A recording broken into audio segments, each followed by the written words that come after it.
welcome to your new job. So, I will be recording these tapes to help you get through the night. I know this seems like the usual boring security guard job, but it is not. Well, first, the basics. As you've probably already seen, you have a tablet with all the cameras from the warehouse and the vents.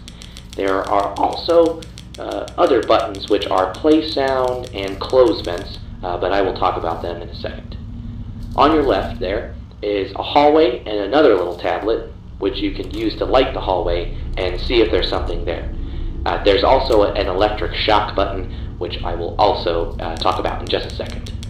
Now, as you probably already saw, there is an old animatronic stored there. This one is not supposed to be part of the tour, so that's why it's here. They don't really tell you why he's here, and when you ask, they say something along the lines of like, because he's too old, or because he doesn't represent John McAdams' work, which I think is a lie, but, well, what are you going to do? So, now there's a bit of a problem with these robots. I don't exactly know why it happens, but they tend to move at night. Again, when you ask for an explanation, they always tell you, oh, it's their system malfunctioning, don't worry about it. Again, I don't believe them.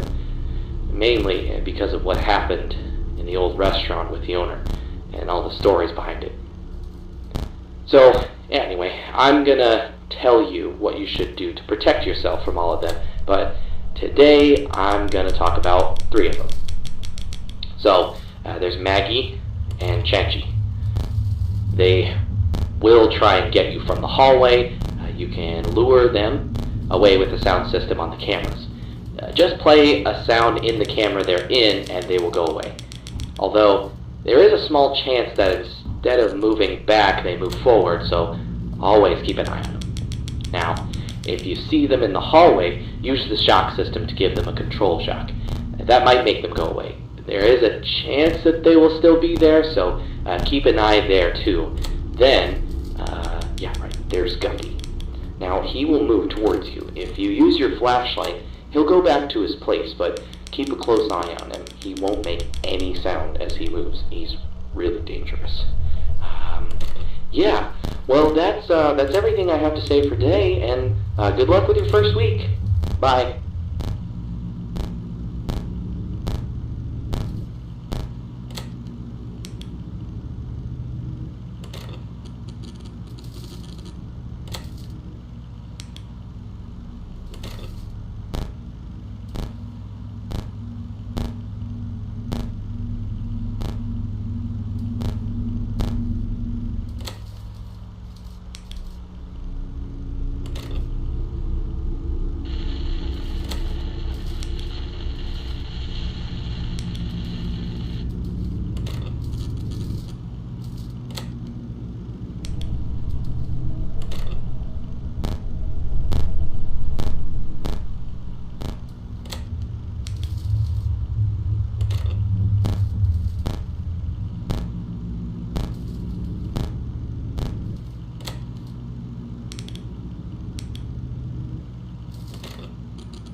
May 25th, 1975. Today marks the first day of the experiment. My name is John McAdams, and I've decided to document my progress with this experiment on tape.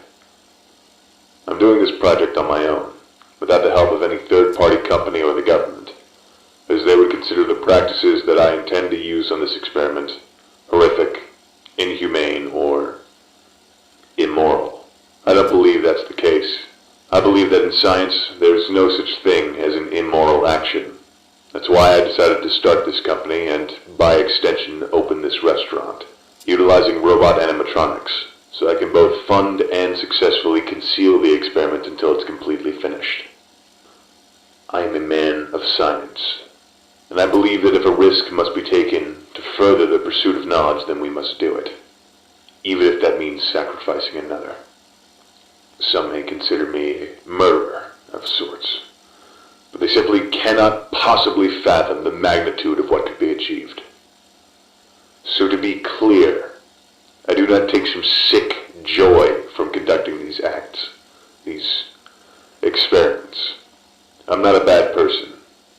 I will do anything to make this experiment work, and when it eventually does, those lives will count for more than they could have possibly achieved in life. My goal is the transfer of a human life into an artificial body, preserving memories, feelings, senses, to expand existence beyond the insignificant span of a human life. However, for a human life, a soul, if you will, to be transferred, the original body must be destroyed. One would consider animal testing to prove my theory, however. The human mind is infinitely more complex than that of the common rabbit, pig, or other test subject. A human test subject is absolutely required. However, without outside funding or public approval, the dream of immortality is merely that.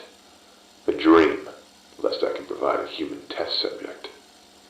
I can't just use some lowlife, some man with nothing to lose, no. The adult brain is too developed. Any attempt to transfer would result in immediate brain death. No, the only plausible solution is to transfer a human child, no more than 3 or 4 years old. And that way, when transferred to his new body, he will adapt to it almost instantly. The brain, still developing motor skills and memories, should link seamlessly with the new hardware, and believe the automaton is its own body. I can't just use some urchin off the streets, though. No. And adopting an infant orphan is implausible as well. I can't have a paper trail leading back to me if the authorities find out. I don't think they'd understand. Though with great reluctance, I've decided the first subject for this experiment will be my son, who will be born in about a week from now. I'm going to transfer him to his new body when he turns 3 years old, the age when the human brain starts recording memories. If this works, then he will be the first of the next step in human evolution. The first to cast off the shackles of flesh that bind us to this earth. This is the beginning of a new future.